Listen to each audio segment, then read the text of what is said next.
Uh, right now, I'm at Kalandia checkpoint. Behind me is the wall that separates Jerusalem from Ramallah. This wall is encircling all around Jerusalem, separating the two people from each other. This has been put in 2004, already 16 years and counting. It is making really life difficult for Palestinians, but this is not the only thing. Inside the small territory that is called West Bank is about over 150 settlements with about 500,000 settlers. And these are taking 60% of this small place. And Israel is still taking more and more land, enclosing the Palestinians into their own cities and their own towns.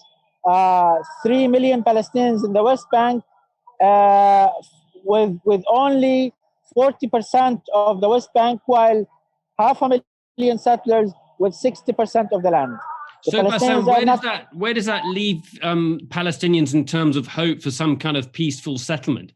And the Palestinians are losing hope. The Palestinians are losing hope very, very badly.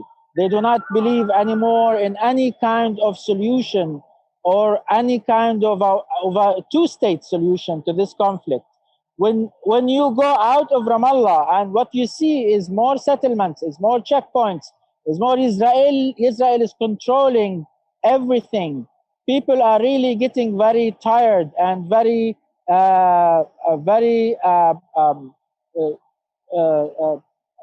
hopeless of this situation. So does that really mean the end in some ways? Does that mean that you no longer believe in the viability of a Palestinian state? I mean, what personally, do people hope for? I've never believed in viability of a Palestinian state in this situation. What I see from traveling in this territory of how the Israelis are taking everything, taking the land, and not leaving us to breathe, controlling the borders, controlling the airspace, controlling the underground. Everything is controlled by Israel, and we are left. We are not actually left. We're left with nothing.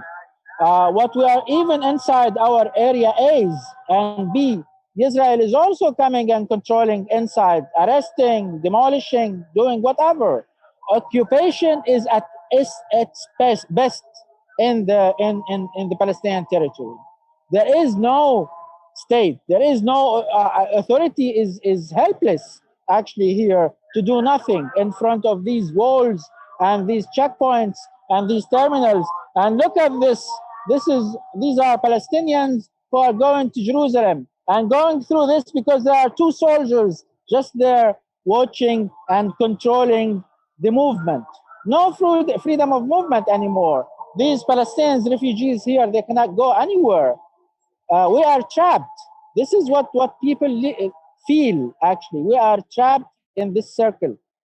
But Bassam, the Israelis would say that wall and those measures have been taken for Israel's security. I mean, surely they got a fair point. There have been attacks against Israelis, bomb attacks, knife attacks going back over the past 2 decades. So the Israelis say, we can't do business with the Palestinians and we need the walls for our own security.